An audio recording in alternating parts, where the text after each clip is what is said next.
বহু লোকে হাঁহিছিল এটা সময়ত একো নাই বুলি বা ইমান বেয়া পৰিৱেশত আছা বুলি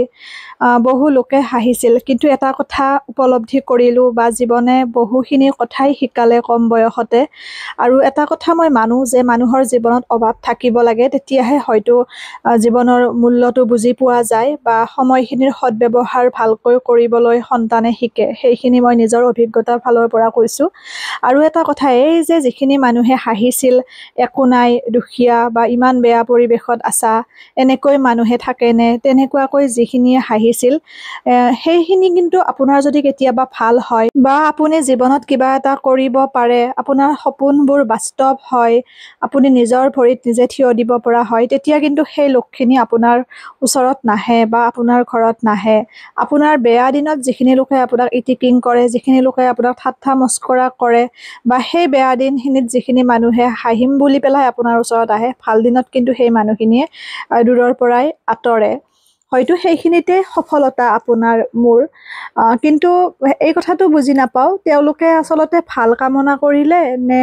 আপোনাক ইটিকিং কৰিলে বা আপোনাক নিজৰ লক্ষ্যস্থানৰ পৰা পিছুৱাবলৈ তেনেবোৰ কথা কৈ বহু লোকে আপোনাক আঘাত কৰিব বিচাৰিব কিন্তু কি জানেনে নিজৰ ওপৰত বিশ্বাস ৰাখি ভগৱানৰ ওপৰত বিশ্বাস ৰাখি নিজৰ চেষ্টা আৰু কষ্ট যদি অটুট ৰখা হয় তেতিয়া সফল নিশ্চয় হ'ব পাৰিব কাৰণ জন্মতে কোনেও একো লৈ নাহে আৰু জন্মতে কোনেও একো শিকি নাহে শিকাৰ দায়িত্ব আৰু কৰি পেলাই আমি নিজে সৃষ্টি কৰা দায়িত্ব আমাৰ নিজৰ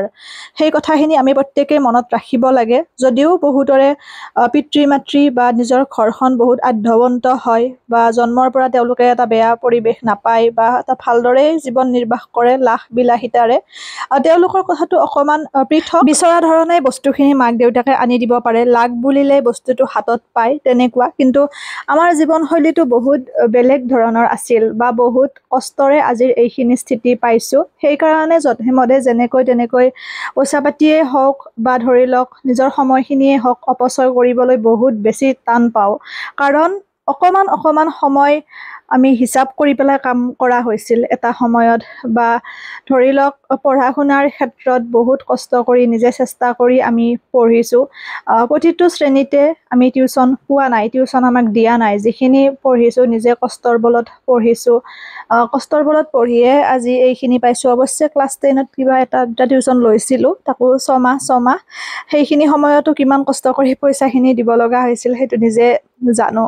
গতিকে এইবোৰ কথা কৈ থাকিনো কি হ'ব বা কৈ পেলাই আমি শেষ কৰিব কেতিয়াও নোৱাৰোঁ তথাপিও কেতিয়াবা মনটো বৰ বেয়া লাগে আৰু এটা কথা ভাবি পেলাই ভালো লাগে কাৰণ কিমান এটা বেয়া পৰিৱেশ পৰিস্থিতি আছিল হয়তো আজি সেইখিনি পোৱা কাৰণে বুজি পেলাই বা নিজৰ সময়খিনি সৎব্যৱহাৰ কৰি এইখিনি নিজে কৰিব পাৰিছোঁ সৰু কাম এটাই হওক যেতিয়া নিজে কৰা যায় তাৰ আনন্দই সুকীয়া বা সেই যিখিনি সুখ কোনো বস্তুৰ লগতে আচলতে তুলনা নহয় ঠাইবোৰ এনেকুৱা আছিল প্ৰথমতে দেখিছেনে মাটি বহুত পুতা গৈছে বহুত মাটি পুতিছোঁ আগৰ পৰিৱেশটো মই গোটেইখিনি নাই মোৰ ভিডিঅ'ত নহ'লে মই আপোনালোকক দেখুৱাব পাৰিলোহেঁতেন বিভিন্নজনে বিভিন্ন ইটিকিং কৰিছিল যেতিয়া প্ৰথম ভিডিঅ' বনাইছিলোঁ মই কেতিয়াও কোনোদিন ভবাই নাছিলোঁ যে ভিডিঅ'ৰ পৰা পইচা পাম বা মই ভিডিঅ' বনোৱা ধৰণৰ ছোৱালীও নাছিলোঁ মাথো বনাই গৈছিলোঁ মই নাভাবোঁতেই ভবা লোকে ভাবিছিল যে ইমান পইচা পাব এনেকুৱা হ'ব তেনেকুৱা হ'ব গতিকে বহুতেই টানিবলৈ বিচাৰিছিল কেনেকৈনো ভিডিঅ' বনোৱা যাত্ৰাটো বন্ধ কৰিব পাৰে ফেক একাউণ্ট খুলি পেলাই তেওঁলোকে কমেণ্ট কৰিছিল কিছুমান কিন্তু তথাপিও মই থমকি নৰলোঁ কাৰণ মই জানো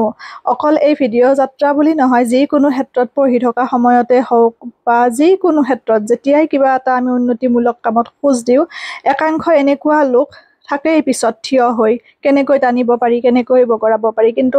এটা কথা কেতিয়াও পাহৰি নাযাব কাৰণ আমাক ভগৱানে সৃষ্টি কৰিছে গতিকে তেওঁ আমাক পথ দেখুৱাবই মাথো আমি সৎ পথেৰে শুদ্ধভাৱে কামবোৰ কৰি যাব লাগে তেতিয়া কোনো অপশক্তিয়ে আপোনাক যিমান হিংসা নকৰক যিমান আপোনাক বেয়া চিন্তা নকৰক কোনেও কেতিয়াও আপোনাক নিজৰ স্থিতিৰ পৰা লৰাব নোৱাৰে মাথো আপুনি কৰা কামবোৰ সৎ হ'ব লাগিব আপুনি আনৰ বেয়া চিন্তা কৰিব নালাগিব আজি কিছু কৰ্মৰে ভিডিঅ'টো আগবঢ়ালোঁ আছিল ছেভ হৈ ভাবিলোঁ সাঁচি ৰাখোঁ ইয়াতে আৰু আপোনালোকেও মোক বহুত বেছি মৰম দিছে আৰু তাৰ লগতে অকল যে ভিডিঅ' মই বনাই পেলাই এইখিনি মই কৰিব পাৰিছোঁ তেনেকুৱা নহয় tuition cutting class online offline এইসমূহতো বহুত বেছি মৰম দিছে আপোনালোকে, তাৰ বাবে মই সদায় চিৰকৃতজ্ঞ। কিন্তু কষ্ট মই কৰিছোঁ, বহুতখিনি কষ্টই মই কৰিব লগা হৈছে, কেতিয়াবা খাবলৈ সময় নহয়, তথাপিও খোৱাটো খাওঁ, কাৰণ দেহা থাকিলেহে যিহেতু বেহা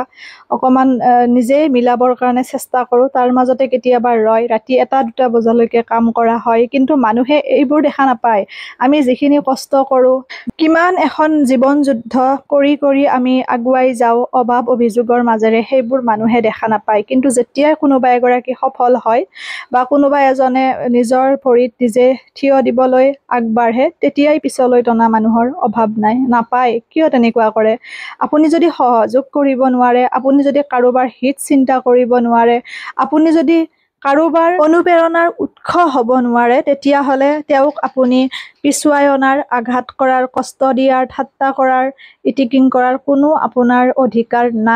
নাপায়। কাৰণ সময় বহুত বেছি মূল্যৱান, মই সেই কথাটো সদায় কওঁ, আৰু ময়ো প্ৰতি পদে পদে উপলব্ধি কৰোঁ। কাৰণ আজিৰ এই সময়খিনি পাৰ হৈ যোৱাৰ লগে লগে আমি পুনৰ ঘূৰাই নাপাওঁ। এটা কথাই মন কৰকচোন, আমাৰ বয়সখিনি কিমান স্পীডত গুচি গৈছে। কাইলৈকে আমি তেনেকৈ ক্লাছ 9-10ৰ বাবে পঢ়িছিলোঁহে, আজি ইমানখিনি ডাঙৰ হ'লোৱে। সময়বোৰ ইমান দ্ৰুতগতিত আগবাঢ়িছে, কেনেকৈ পাৰ হৈ যায় আমি গমেই নাপাওঁ। এয়া অফলাইন কাটিঙৰ ক্লাছৰ দৃশ্য,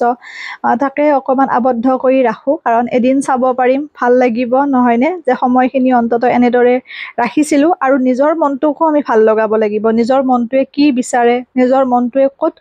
সুখী হয়, সেইখিনি গুৰুত্ব দিয়াৰ দায়িত্ব আমাৰে। কাৰণ আমাৰ মনটো ভালে থাকিলেহে আমি কাম কৰিব পাৰিম, নহয়নে? ঠিক তেনেকৈ আমি যদি আমাৰ দেহাটো সুস্থ হৈ থাকে, তেতিয়াহে আমি কামবোৰ কৰি নিজক আগুৱাই নিব পাৰিম। এইবোৰ সময় কিমান ভাল লগা সময় আছিল। বহুত এটা বেলেগ পৰিৱেশৰ পৰা এইখিনি পালোঁ, কিন্তু সেই মানুহখিনি, যিখিনি মানুহে এদিন ঠাট্টা কৰিছিল, ইটিকিং কৰিছিল, হাঁহিছিল, সেই মানুহখিনি কিন্তু হেৰাই থাকিল। সেই মানুহখিনিয়ে এতিয়া কোনো ধৰণৰ আমাক অনুপ্ৰাণিত কৰা নাই, বা কোনো ধৰণৰ সেই মানুহখিনিয়ে এটা আনকি ভাল বুলিও ক'বলৈ তেওঁলোকৰ সময় নাই। তেতিয়াহ'লে ক'ত প্ৰয়োজন তেনেকুৱা ধৰণৰ আপোন মানুহৰ? যদি আপুনি বেয়া দিনত বা বেয়া পৰিৱেশত, যেতিয়া খাবলৈ একো এটা নাছিল, তেতিয়া যদি আপুনি খাব বিচাৰি পেলাই খাব নাপাওঁতে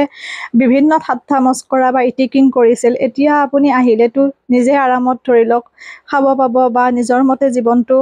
উপভোগ কৰিব পাৰিব, কিন্তু এতিয়া আপুনি নাহে, কাৰণ আপুনি শুভাকাংক্ষী নহয়। গতিকে তেনেকৈও আমি মানুহ চিনিব পাৰোঁ। সেইবাবেই মই জীৱ জন্তুৰ লগত বেছি ঘনিষ্ঠ, জানেনে? কাৰণ এই জীৱ জন্তুবোৰে আমাক কেতিয়াও প্ৰতাৰিত নকৰে, আৰু বেছিভাগ সময় সেইকাৰণে গৰু, ছাগলী, হাঁহ, পাৰ, কুকুৰ এইবোৰ সকলো আছে মোৰ ঘৰত। মোৰ ভাল লাগে আজৰি সময়খিনি যেতিয়া মই পাৰ কৰোঁ এনেদৰে, তেতিয়া ভাল লাগে। আৰু মই নিজক ব্যস্ত ৰাখোঁ যিমান পাৰোঁ, কাৰণ যাতে কোনো ধৰণৰ অলাগতিয়াল চিন্তাই মোক ঘেৰি ধৰিব নোৱাৰে। আৰু যেতিয়াই মই এনে থাকোঁ, সেই সময়খিনিতে কিছুমান কথা মনত আহে। আমি অতীতক, যদিও আছে, অতীতক আমি পাহৰি যাব নালাগে। বহুতে কয় যে অতীতটো ভাবি থাকি কি হ'ব, বৰ্তমানটো ভাল কৰিব লাগে, কিন্তু অতীতৰ কিছুমান ঘটনাই আমাক বৰ্তমানত আগুৱাই যোৱাত সহায় কৰে, যদিহে আমি সেইখিনিক চেলেঞ্জ হিচাপে লৈ পেলাই আগবাঢ়োঁ। মই বহুত সুখী, কাৰণ বহুখিনি অভিজ্ঞ লোক আছে মোৰ পেজত, বহুতে বিভিন্ন ধৰণৰ মতামত আগবঢ়ায়। গতিকে মই আগুৱাই যোৱাত যথেষ্ট অনুপ্ৰাণিত হওঁ। আগলৈও আপোনালোকৰ দিহা পৰামৰ্শ, লগতে কিবা ভুল দেখিলে আঙুলিয়াই দিব। কিছুমান থাকেই দিয়ক, প্ৰত্যেক মানুহৰে জীৱনত দুখ, সুখ, হাঁহি, আমি সেইবোৰ পাহৰি আগুৱাই যাব লাগিব। সেয়াই জীৱন, প্ৰকৃত জীৱনৰ অৰ্থ, নহয়নে?